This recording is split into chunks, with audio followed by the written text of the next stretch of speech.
नमस्कार, स्वागत है आप सभी का एग्जामशाला के यूट्यूब चैनल पर। मेरा नाम है हिमांशु और आज है 3 दिसंबर। तो चलिए स्टार्ट करते हैं आज के करंट अफेयर एमसीक्यू। आज के करंट अफेयर एमसीक्यू स्टार्ट करने से पहले सबसे पहले हम लोग ये देख लेते हैं आज यानी 18 दिसंबर को कौन सा इंपॉर्टेंट डेज है। तो 18 दिसंबर को दो इंपॉर्टेंट डेज हैं, याद रखना है आपको, दोनों इंपॉर्टेंट हैं काफ़ी। एक है पहला minorities rights day in India, यानी जो हमारे देश में माइनॉरिटीज़ हैं, जो अल्पसंख्यक हैं, उनके अधिकारों के बारे में यहाँ पर जो अवेयरनेस है वो क्रिएट किया जाए ताकि उन्हें अधिकार मिल सके और उनके अधिकारों पर यहाँ पर जो लोगों को अवेयर किया जाए और यहाँ पर उनको ज़्यादा से ज़्यादा अधिकार मिले ताकि वो भी अपना डेवलपमेंट कर सकें। हमारे कॉन्स्टिट्यूशन में भी माइनॉरिटीज़ के राइट्स के लिए यहाँ पर आर्टिकल्स दिए गए हैं, ठीक है। तो इंडिया में माइनॉरिटीज़ जो हैं वो काफ़ी बेटर कंडीशन में है other comparison to other countries, मतलब अगर कंपेयर करें तो अदर कंट्रीज से इंडिया में माइनॉरिटीज़ काफ़ी बेहतर कंडीशन में है। चलिए हम लोग यहाँ पर बात करते हैं सेकंड उसकी। तो सेकंड है इंटरनेशनल माइग्रेंट डे।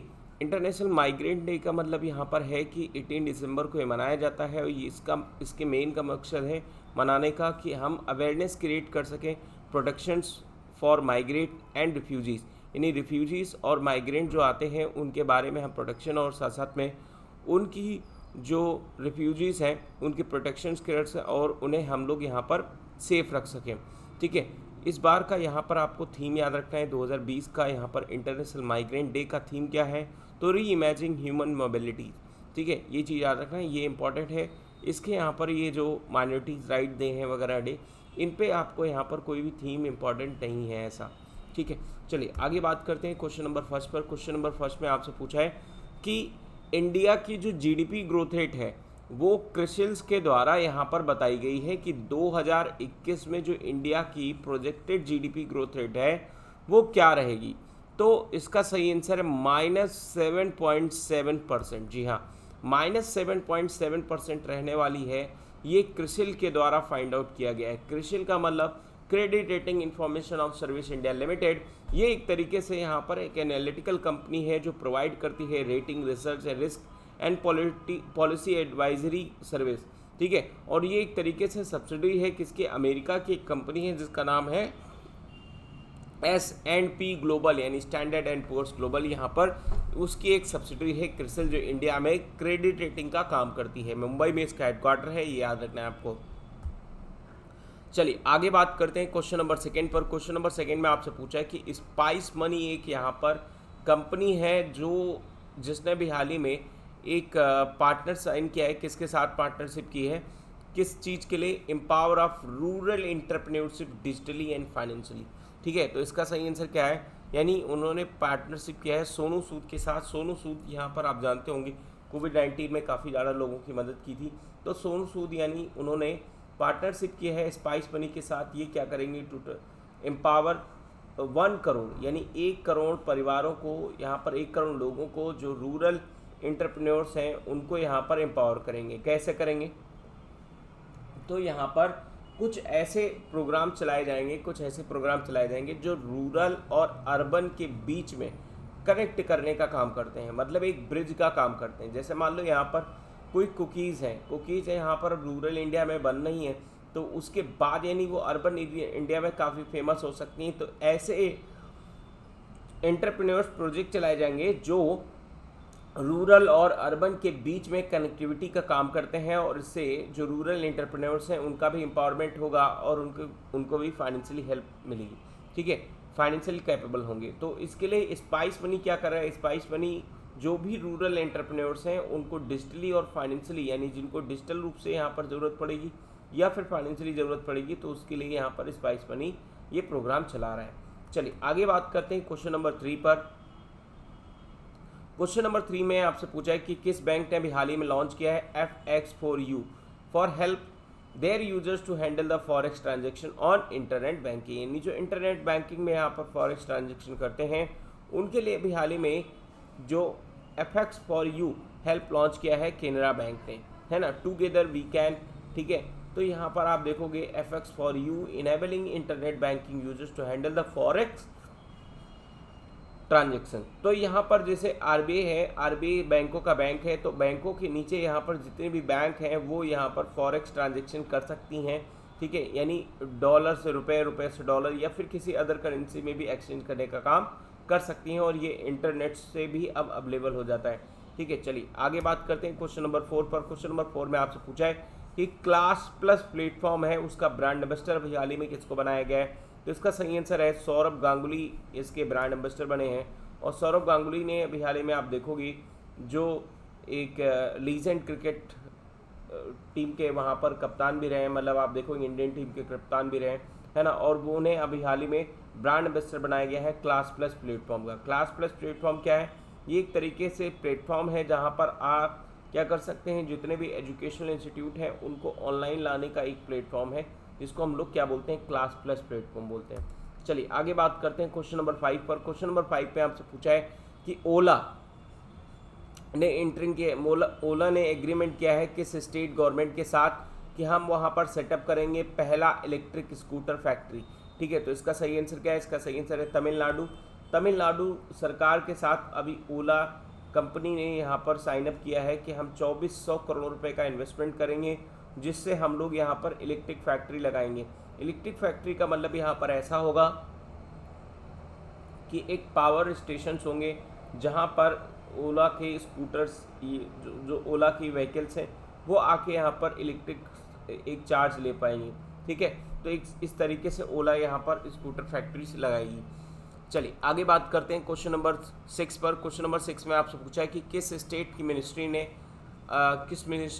किस स्टेट के साथ अभी हाल ही में मिनिस्ट्री ऑफ आयुष ने अप्रूव किया है? मिनिस्ट्री ऑफ आयुष ने अप्रूव किया 200 Ayush health and wellness centre, मतलब आयुष मिनिस्ट्री के 200 अभी हेल्थ एंड वेलनेस सेंटर्स यहाँ पर बनाए जाएंगे। किस स्टेट में यहाँ पर बनाए गए हैं ये आपको बताना है। इसका सही आंसर क्या है? इसका सही आंसर है उत्तराखंड। उत्तराखंड सरकार में अभी आप देखोगे कि मिनिस्ट्री ऑफ आयुष ने 200 यहाँ पर Ayush health and wellness centre open किए हैं उत्तराखंड में। और इसकी शुरुआत आप देखोगे अल्मोड़ा डिस्ट्रिक्ट ऑफ उत्तराखंड में यहाँ पर इसकी शुरुआत हुई, है ना। अगर हम ये बात करें Ayush health and wellness centres की, ये एक तरीके से सेंट्रली स्पॉन्सर्ड स्कीम है। सेंट्रली स्पॉन्सर्ड स्कीम का मतलब यहाँ पर है जो केंद्र द्वारा वित्त पोषित योजनाएं हैं, है ना, और नेशनल आयुष मिशन के अंतर्गत चलाई जा रही योजनाएं हैं जहाँ पर जो health and wellness centre open किए जाएंगे अक्रॉस द कंट्री। चलिए आगे बात करते हैं क्वेश्चन नंबर 7 पर। क्वेश्चन नंबर 7 में आपसे पूछा है कि अभी हाल ही में इंडिया ने किस कंट्री के साथ रीओपन किया है चिल्हाटी हल्दीबारी रेलवे लिंक, और आफ्टर 55 ईयर्स, मतलब 55 साल बाद यहाँ पर आप देखोगे कि रेलवे लिंक परियोजना यहाँ पर ओपन हो रही। तो इसका सही आंसर क्या है? बांग्लादेश। बांग्लादेश अभी आप देखोगे कि जो इंडिया बांग्लादेश रीओपन कर रहा है 55 ईयर बाद Chilahati Haldibari rail link between two nations, है ना। और ये इनॉग्रेट करेंगे, मतलब इसका इनॉग्रेशन किया गया था, आप देखोगे वर्चुअल बायलैटरल समिट जो हुई पीएम मोदी और प्राइम मिनिस्टर शेख हसीना के बीच में 17 अक्टूबर को, तो इसका वर्चुअली इनॉग्रेशन किया गया ड्यूरिंग द इंडिया 1965 में, यानी जब वॉर हुआ था इंडिया और पाकिस्तान के बीच में, तब यानी बांग्लादेश जो था वो ईस्ट पाकिस्तान था, और उस टाइम पर ये जो कनेक्टिविटी थी तो वो क्या कर दी गई थी, बंद कर दी गई थी। उसके बाद यानी 55 ईयर्स बाद ये इसे रीओपन किया गया। तो इससे दोनों देशों के बीच में जो ट्रांसपोर्टेशन एक्टिविटी है वो बढ़ेगी, और जो हमारे यहाँ पर जो फ्रेंडशिप है इंडिया और बांग्लादेश के बीच में वो भी बेहतर होगी। चलिए आगे बात करते हैं क्वेश्चन नंबर 8 पर। क्वेश्चन नंबर 8 में आपसे पूछा है कि किस नेशन ने भी हाल ही में लॉन्च किया है इकोनॉमिक डिप्लोमेसी वेबसाइट्स। तो इसका सही आंसर क्या है? इसका सही आंसर है इंडिया। इंडिया ने भी हाल ही में, आप यहाँ पर देखोगे, इकोनॉमिक डिप्लोमेसी वेबसाइट लॉन्च की है, और इसे हाल ही में लॉन्च किया है किसने? External affairs minister S Jaishankar Prasad ने, है ना, 16 दिसंबर को। और इस वेबसाइट का एम क्या है? शोकेस इंडिया, यानी इंडिया के जो भी प्रोडक्ट हैं, इंडिया का जो भी यहाँ पर अब गुड्स हैं उसको एक तरीके से शोकेस बनाना, है ना, और इंडिया इकोनॉमिक स्ट्रेंथ्स को यहाँ पर बढ़ाना, सेक्टरल स्टेट वाइज यहाँ पर स्ट्रेंथ्स को इम्प्रूव करना, इसके लिए यहाँ पर ये वेबसाइट्स बनाई गई हैं। चलिए आगे बात करते हैं क्वेश्चन नंबर 9 पर। काफ़ी इंपॉर्टेंट क्वेश्चन है, कई बार एग्जाम में आता है कि इंडिया की जो रैंक है वो ह्यूमन डेवलपमेंट इंडेक्स में इंडिया की रैंक क्या है। तो इसका सही आंसर 2020 के अकॉर्डिंग आपको बताना है। 2020 में आपका यहाँ पर नई रैंक निकल कर आई 131 यानी 189 कंट्रियों में जो इंडिया की पोजीशन 131 पोजीशन पर है। और इस रिपोर्ट को कौन रिलीज करता है,